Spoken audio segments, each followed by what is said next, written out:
A bomb cyclone is suddenly on the table, and the models are showing anywhere from 3 inches to 30 inches of snow. 3 inches or 30 inches. That's genuinely how uncertain this weekend's nor'easter is right now. We're also looking at 50 to 60 miles per hour wind gusts and potential blizzard conditions along the entire East Coast. If you've got a Sunday flight, a weekend getaway planned, or you're just hoping for a normal Monday commute, you need to hear this. My inbox has been absolutely flooded this week asking about this storm. And honestly, I understand why. The weather community is genuinely split on this one. Some forecasters are calling for historic snow, others think it's overhyped. So let's cut through all the noise together and figure out what's actually heading our way. If you're watching this after Saturday morning, I'd check for a newer update. Things are moving fast with this one. Now, before we dive into the big one, let me give you a quick 30-second update on what's happening right now. We've got an ongoing winter storm that's been overperforming. Areas expecting 4 to 8 inches got 8 to 12 instead. Heavy snow is still falling across Wisconsin and the upper peninsula of Michigan as we speak. This is the same system that brought those strong tornadoes to the Ohio Valley yesterday. It was a wild day. But that's wrapping up. Let's talk about what everyone really wants to know about this weekend. All right, here's the setup, and this is textbook for a major East Coast winter storm. A large Arctic blast is pushing south across the country right now, and that's the first ingredient. When that cold Arctic air meets moisture and energy developing along the coast, that's when things can get explosive. Now you've probably heard the term bomb cyclone thrown around a lot. Let me explain what that actually means. A bomb cyclone is when a storm's pressure drops at least 24 millibars in 24 hours. It's rapid intensification. When that happens, the winds become extreme and snowfall rates can become absolutely incredible. That's why we're talking about potential blizzard conditions, heavy snow combined with sustained high winds. And this weekend's storm has the potential to do exactly that as it tracks up the East Coast. But here's the part that's got me and a lot of other forecasters watching this one very closely. The computer models are showing dramatically different outcomes, and they're not even close to agreement. The GFS, that's the American model, is going big with this storm, really aggressive. It's showing a classic nor'easter scenario where the low tracks close enough to hammer the coast with heavy snow. If you believe the GFS, we could see 24 to 30 inches in some locations. That would be a nightmare scenario. Major airports shut down, highways impassable, people snowed in for days, the whole 9 yards. But then you look at the European model, and it's telling a completely different story. The European keeps the storm further offshore, which means much less snow for the coast. It's showing maybe 3 to 6 inches widespread, still a winter storm, but nothing historic. 3 inches or 30 inches, that's the range we're dealing with, and it all comes down to where this storm tracks. A shift of just 100 miles in the storm's path completely changes who gets buried and who barely sees flurries. It's remarkable that we're this close to the event and there's still this much uncertainty. Now I want to give you my honest take, because I think that's what you're here for. I would be genuinely surprised if we see the full 24 to 30 inches that the GFS is advertising. The setup doesn't fully support that level of snowfall in my assessment. It's possible, but not likely. My gut says we're looking at a moderate to significant winter storm. Impactful, but not historic. That said, I've been doing this long enough to know the atmosphere can absolutely surprise us. The ingredients are there for something bigger if things line up just right. So I'm not ruling anything out.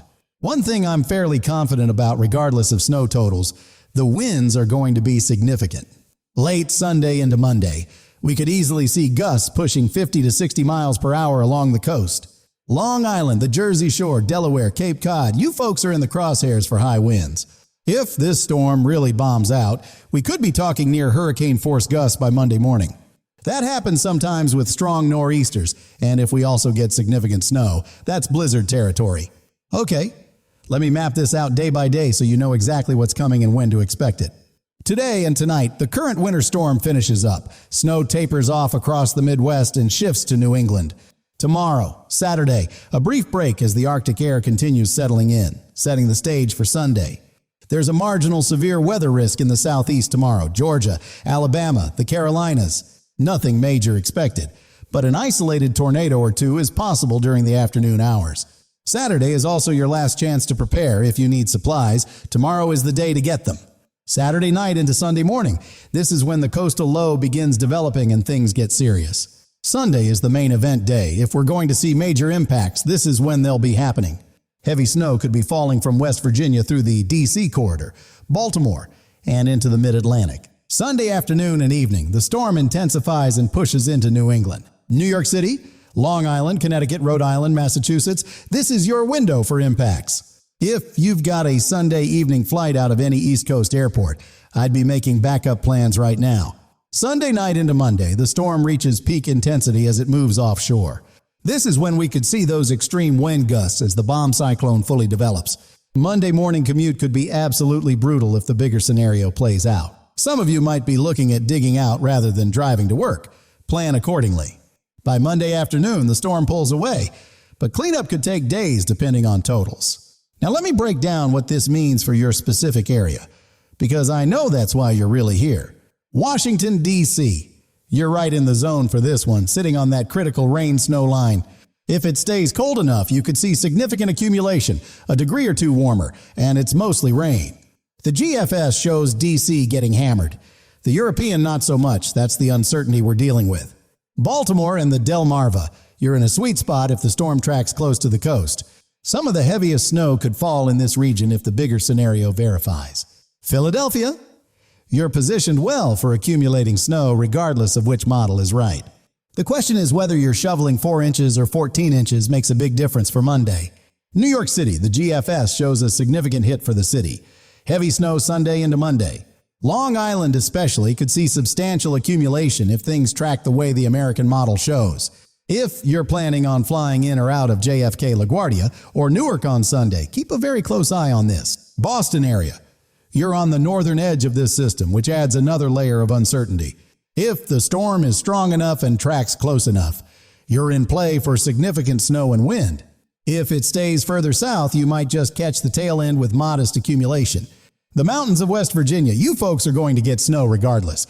It's just a question of how much. That northwest flow on the backside could keep snow falling into Monday and even Tuesday. The mountain areas of Virginia, Tennessee, and North Carolina are also in play for accumulating snow. Eastern Kentucky, Ohio, even parts of Indiana, you'll likely see snow from this system as well. Now here's something that might fly under the radar but is important for my friends down south. As this bomb cyclone forms offshore, very cold air is going to surge south behind it. The deep south, including Florida, is going to feel this Arctic blast in a meaningful way. We're looking at some of the coldest temperatures in weeks across the southeast early next week. If you planted your garden early or have sensitive plants outside, you'll want to protect them. Check on elderly neighbors who might need help preparing for the cold. A little kindness goes a long way. And just a heads up, we're on a temperature roller coaster for the rest of February and into March. Warm spikes followed by cold shots, that's the pattern, and it's likely to continue for a while. Looking beyond this weekend, the weather pattern remains active, so this isn't the last storm. An Alberta clipper is likely to bring more snow to the Midwest and Northeast by the middle of next week.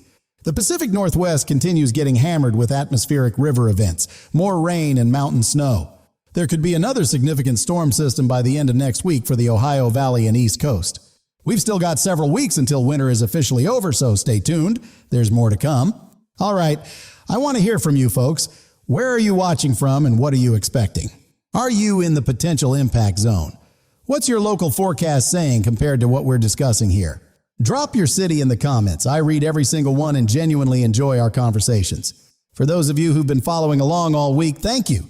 Your support means more than you know. Let me know what kind of coverage you find most helpful. More model breakdowns, more city-specific details. Your feedback shapes how I put these forecasts together, so please don't hesitate to share your thoughts. Now here's what I'd suggest you actually do, because knowing isn't enough. You need to be prepared. If you're in the Mid-Atlantic or Northeast, today and tomorrow are your days to get ready. Check your shovels, make sure you have salt or sand. Stock up on groceries and any essentials you need. If we get the bigger scenario, stores will be packed and shelves could empty out quickly. If you got travel plans Sunday or Monday, especially flying, have a backup plan ready. Flights into and out of D.C., Baltimore, Philly, New York, and Boston could all see significant delays or cancellations.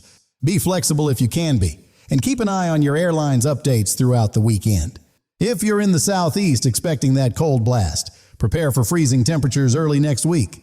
Protect your pipes if they're vulnerable. Bring pets inside and check on anyone who might need a hand. All right, Here's the bottom line on everything we've covered, because I know that was a lot of information. A potential bomb cyclone and major nor'easter is developing for this weekend along the East Coast. 3 inches or 30 inches. That's still the range we're dealing with because of significant model disagreement. Winds will be significant regardless, 50 to 60 miles per hour gusts with potential for hurricane force along the coast. Sunday is the main impact day, with effects likely lingering into Monday and possibly Tuesday in spots. My honest assessment, a moderate to significant winter storm. Impactful, but probably not historic. But the ingredients are absolutely there for something bigger if things line up just right. Tomorrow's models will give us much better clarity. The short-range data will help nail this down. I'll have an update out by mid-morning tomorrow once those new model runs come in. If you're not subscribed, you might wake up Sunday to a blizzard warning while everyone else already has their snow shovels ready. Hit subscribe, tap that notification bell, and drop your city in the comments so I know where you're watching from. 3 inches or 30 inches by tomorrow. We'll finally have a much clearer answer. Stay safe out there, folks. Take care of each other, and I'll see you in the morning.